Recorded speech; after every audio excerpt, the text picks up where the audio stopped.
He told the little black girl to leave his Mustang. Then he saw the ring on her finger. What happens when a 10-year-old girl from the hood fixes a luxury Mustang and suddenly learns her absent father is a billionaire whose empire was built on vanished orphans? You won't believe how the ring on her finger brought everything he built crashing down. They say life has a wicked sense of humor. But when Boston's summer sun melts the asphalt into a greasy mess, and a 10-year-old black girl trudges down the sidewalk carrying a backpack that feels less like textbooks and more like the unpaid bills of her whole block, well, that's no joke. That's a damn theater of the absurd. And smack dab in the center of that theater stood Maya Johnson. She spotted it, gleaming and brazen as a dare, a Shelby GT 500 Mustang. Scarlet as a spit in the face of her neighborhood, the Mustang sat on the roadside with its hood propped open like a lion that had lost its roar, and beside it stood a white man, probably in his 50s, dressed in a suit that cost more than the entire budget of Maya's school. He paced, yanked on the phone like the devil himself had stood him up at a governor's meeting,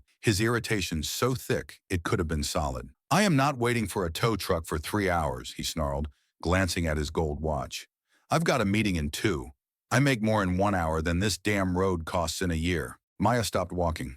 Her Aunt Renee always said, "A man in a fancy suit stranded in a poor neighborhood isn't down on his luck. He's danger wrapped in disdain." Yet despite that warning, something about the way he clenched the steering wheel and cursed at Siri made her pause. She approached carefully as though she were addressing an officer with one hand hovering over her waistband. "Excuse me, sir," she asked, polite yet steady. "Do you have car trouble?" He whirled around. Sweat ran down his face. Maya recognized the expression, anger mixed with surprise, and that silent thought. Why is a little black girl talking to me? "This is a high-performance vehicle, kid. Not your toy. I'm waiting for a mechanic." "Well," she said, nodding toward the puddle beneath the front tire, "your coolant's leaking. And that sweet smell? Not perfume. That's anti-freeze. You've overheated. Looks like a busted hose." He froze. "What did you just say?" "You're killing the engine unless you put water in it and patch the leak," she replied calmly as she unstrapped her backpack and pulled out a small metal toolkit. "I've got repair tape, just temporary, but it'll hold until you get to the city. My Uncle Leon taught me. Since I was 5, I've been in a garage." He stepped back in silence like he wasn't sure what scared him more, a kid with tools or the fact she was right. "All right then, Dr. Mechanic," he sneered. "Show me what they teach you at whatever school you go to." Maya didn't answer. She popped the hood and began. Her hands were quick and assured. She wiped the leakage, wrapped the hose, poured water from her bottle, all under his skeptical stare, as though he believed a black girl's place was fixing dolls, not Mustangs. "Temporary fix," she said, stepping back, "but it'll get you to the city." "And where did you learn this?" he finally asked after the engine roared back to life. "MIT, she replied without hesitation. He squinted. "You're lying. How old are you?" 10, she said, pulling the MIT t-shirt tighter around her shoulders like a cloak. "It's my uncle's shirt, but the dream's mine." He smirked, but something flickered on his face, surprise or maybe guilt. Then his gaze dropped to her right hand. Amid grease and grit, an old ring shimmered, a small emerald, cracked faintly in a crescent moon shape, set in a delicate gold band held together by thread. He went pale, ghost white like he'd been shot through the heart with a memory he thought was buried. "That ring," he whispered. "Where did you get it?" "It was my foster mom's," Maya said softly. "Diana. She died last year. She called it a promise. Never said what promise." He froze again. His heart pounded louder than the engine he'd just restarted. "Diana? Full name. Diana Johnson. She took me from the orphanage. Little Angels." He swayed and had to brace himself on the car. "Mind if I give you a ride?" Maya studied him long and hard. Then she nodded. She wasn't scared. Fear was her family. The ride was quiet, too quiet for the dozen questions swirling in his head. But each word he finally spoke landed like a tremor. "You still live with your aunt?" "Yes, Aunt Renee and Uncle Leon." "Do you know why Diana adopted you?" "Number. She said some kids shouldn't fall through the cracks." His grip tightened on the wheel. "Do you remember the orphanage?" "Only the smell and the ring. She said I'd understand later, when I was ready." Maya pulled up in front of her modest home. He handed her his business card. Hands shook. "If you ever need anything, call me, day or night." She accepted it without thanks, without questions. Quiet, firm. "Thanks, Mr. Whitaker, Andrew Whitaker." She nodded and stepped out, sprinting toward safety. He watched until she disappeared, unable to reconcile how one day, one girl, one ring had blown his whole world apart. He stared at the wheel. saw Diana's eyes instead, ran the memory. I will come back for you, baby Maya, I promise. He never came back, but now that ring was back where it always belonged, on the hand of a girl he once vowed to save. Andrew Whitaker hadn't slept in 3 nights. Not because he couldn't, but because something inside him wouldn't let him. There are things a man can ignore. Missed calls, declining stocks, bad headlines, but not a 10-year-old girl in an MIT t-shirt fixing your overheating Shelby GT 500 on the side of a sweltering Boston road. And certainly not when that same girl is wearing a ring you gave a child in an orphanage 12 years ago. He sat now in what most would call a dream office. Floor 42, panoramic views of Boston stretching like a painting. But to him it was a glass tomb. Everything gleamed. Too much steel, too much light, and too much silence. The kind that wraps around you like cold guilt. His signature caramel macchiato had gone cold. The laptop in front of him blinked under the weight of open documents, news clippings, archived files, none of which mattered half as much as the name echoing through his head. Diana Johnson. He knew that name. He knew it better than he wished he did. The woman who had signed the papers to adopt Maya. The woman who disappeared with her. He whispered under his breath, voice barely audible. This can't be real. But then he clicked on the photo. Grainy, from a decade ago. There he was. Young, smug, in a blazer 2 sizes, too expensive, holding a toddler with curly braids and wide eyes. A toddler with that ring on her finger, emerald, delicate, thread wrapped tight around the band to keep it from slipping. He remembered the promise. I'll come back for you, Maya. I'm not like the rest. I'll return. But he didn't. His father did, armed with lawyers, corporate seals, and the kind of power that didn't knock, it bulldozed.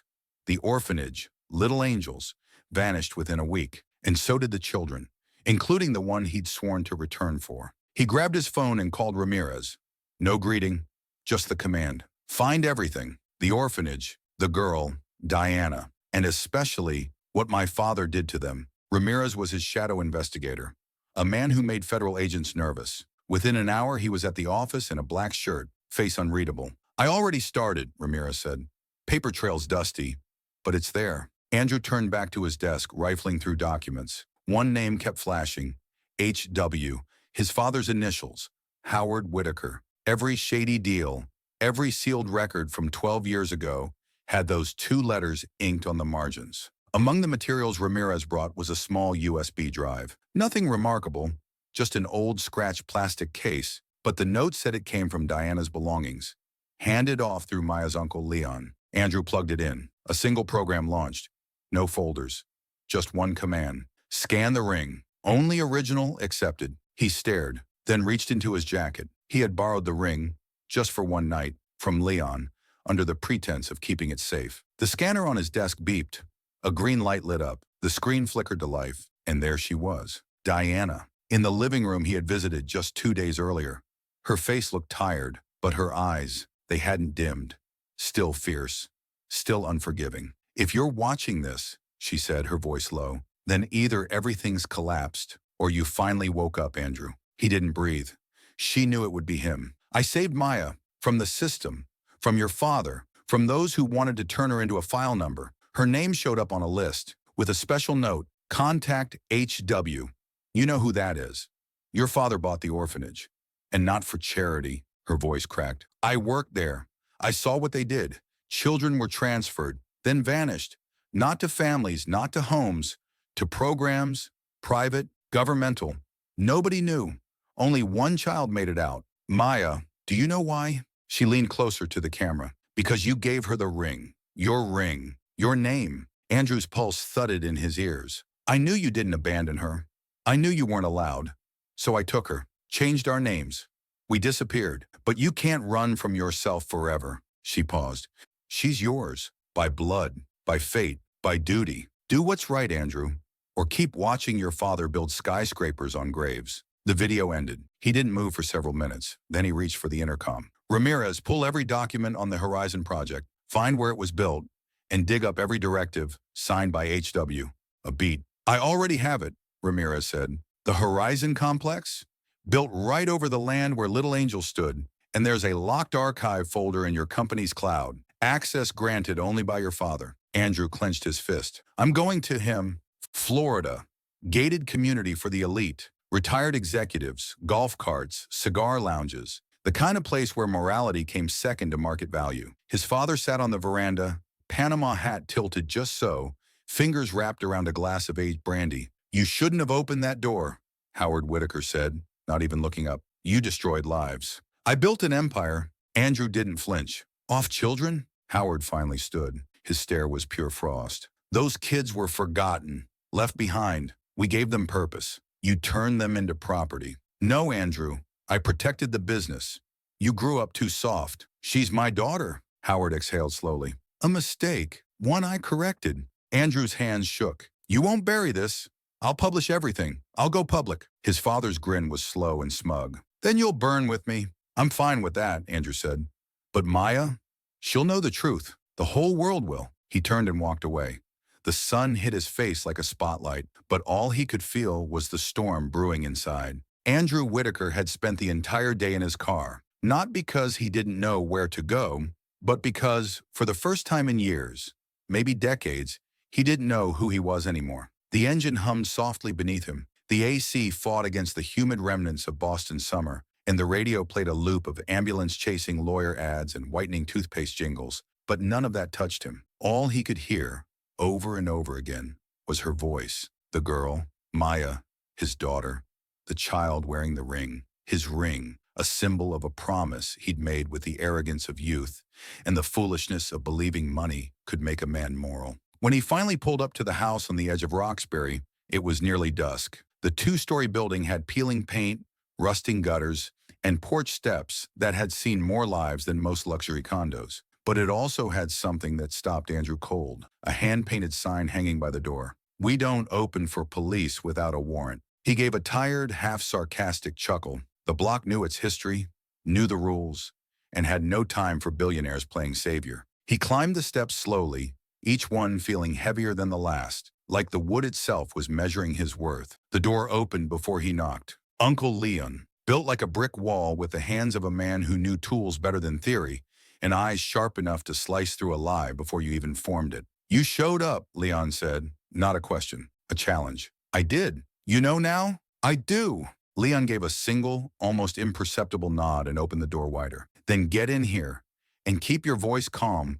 We don't care for rich white boys bringing noise into this house." Inside smelled like lavender oil and fried catfish, the kind of comforting scent that lived in childhood memories and made grown men homesick. From the corner, the soft crackle of an old radio murmured. Nina Simone's voice drifted through the air like prophecy. "Ain't got no home, ain't got no shoes, but I got life." The music seemed deliberate, as though the house itself had selected a soundtrack for a meeting 12 years overdue. Then Maya descended the stairs. Slow, quiet, deliberate. She wore a black t-shirt with bold white lettering that read, "I don't apologize for existing." She reached the last step and stood there, silent, measuring him with the kind of gaze that didn't ask questions. It demanded answers. "Hey," Andrew said, voice trembling like an overtuned string. "Hey," she replied.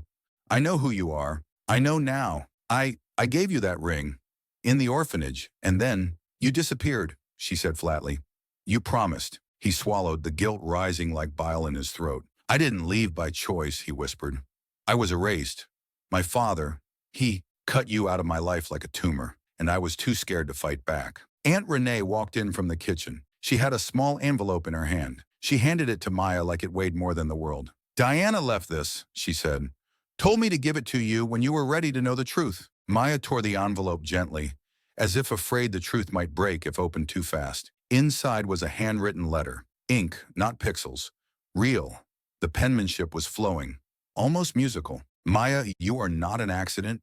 You are not a mistake. You are a decision I made on the worst day of my life, when I realized you would disappear if I didn't steal you from the system. Yes, I stole you.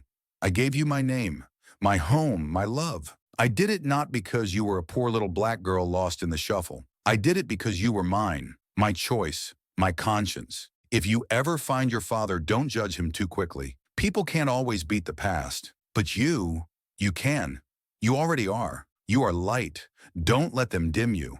Not even the ones who share your blood." The silence that followed was so deep, even the radio paused for it. You could hear the clock on the wall tick, tick, tick, and in that rhythm lived a decade of unspoken pain. Andrew reached slowly into his jacket pocket and placed a flash drive on the table in front of them. "This holds everything," he said.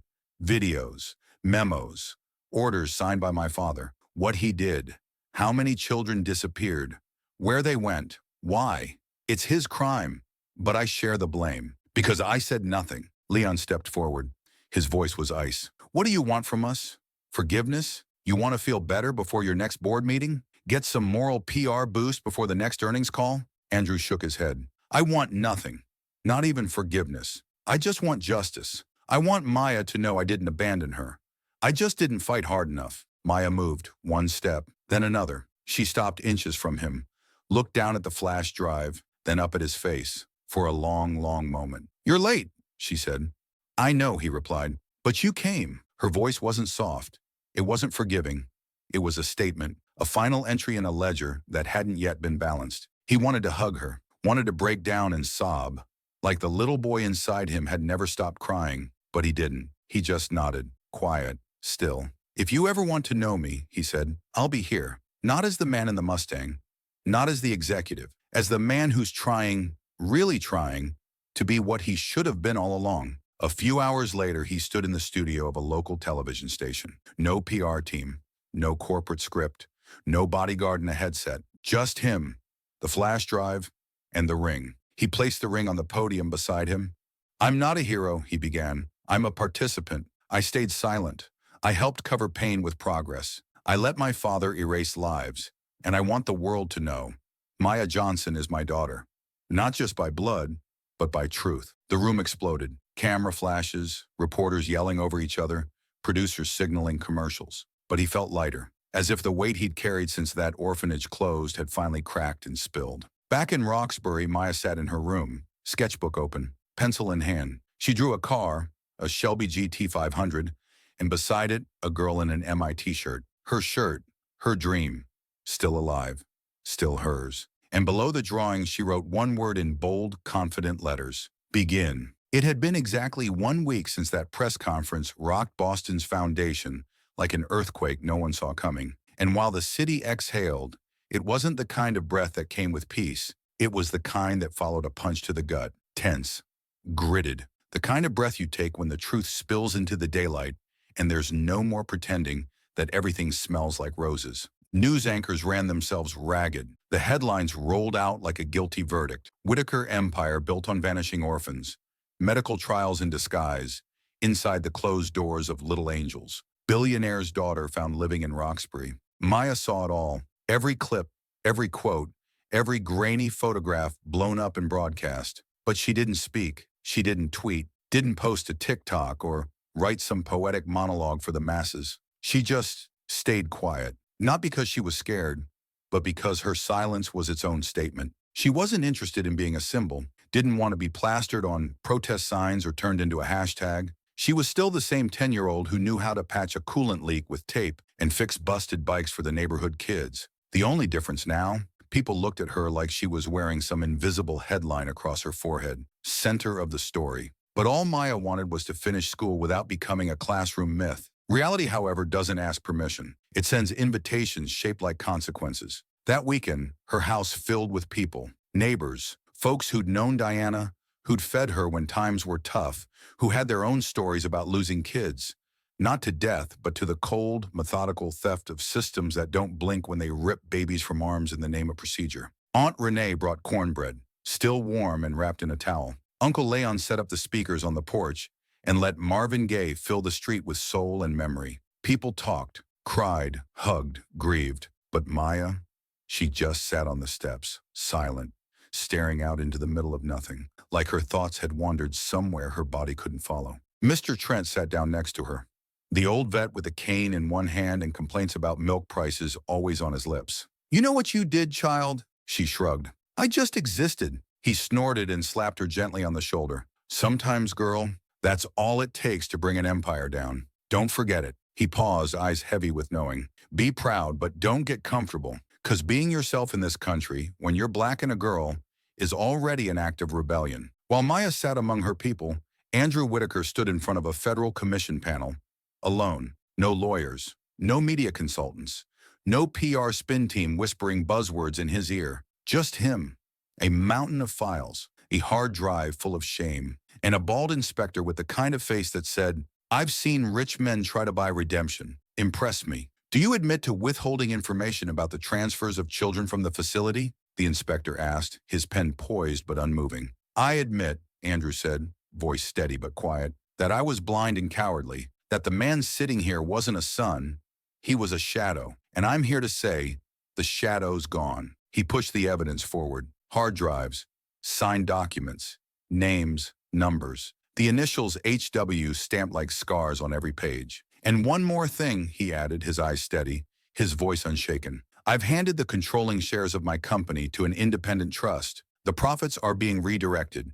Rehabilitation for group homes, restitution to families, scholarships for kids who survived the system. And yes, Maya Johnson is the first recipient of the MIT fund. Not because she's my daughter, but because she is everything this city should have protected." The inspector stared at him for a long moment, then gave a single nod. "For a first step, not bad." Andrew leaned in. "It's not a step," he said.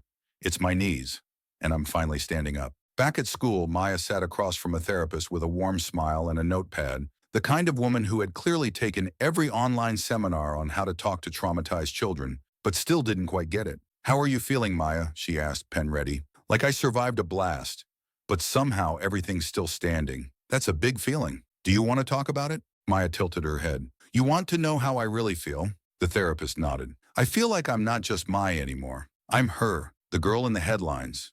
The one everybody whispers about in the hallway. The one with the dad who gave her to the wolves, came back from the shadows, and now wants a standing ovation." The therapist scribbled something down. Maya scoffed. "But I was different before any of this. Nobody cared. Now suddenly I'm important. Not 'cause of my mind, not 'cause of my skills, but because of a name. A story." The therapist lowered her pen. "That's not fair." Maya laughed, but it wasn't joy, it was wisdom. Was life ever fair? The following weekend, she agreed to visit Andrew. Just one day, no expectations, no tears. He greeted her at the door of the old family estate, no security detail, no designer suit, just sweatpants, a hoodie, and the kind of face that had wrestled demons in the mirror all night. "I made waffles," he said almost shyly. "Diana said you liked them." "You cooked?" she asked. "Well, I tried. You might need to sign a waiver." They ate in silence. He watched her like she was a portrait come to life. Halfway through, she looked up. "You knew about me?" He nodded. "Then forgot?" He nodded again. "And now?" He swallowed hard. "Now I remember. Too late, but forever." "You won't forget again?" "No," he said. "I lost my right to be a father, but maybe I can earn the right to be here." She stood, walked toward him, then without a word, hugged him. Not tightly, not long, but real. "One day," she said. "That's what you get today." He nodded, and for him that was more than enough. A month later, MIT received an application from a girl in Roxbury. Her hands still smelled faintly of engine oil. Her sketchbook still held blueprints for machines she hadn't yet built. The ring? It now sat in a small box on her desk. Not because she needed the reminder, because she'd made peace with the past. Her name was Maya Johnson, not a billionaire's daughter, not a charity case, not a headline, just a girl who survived the storm. And that was a victory no one could take from her.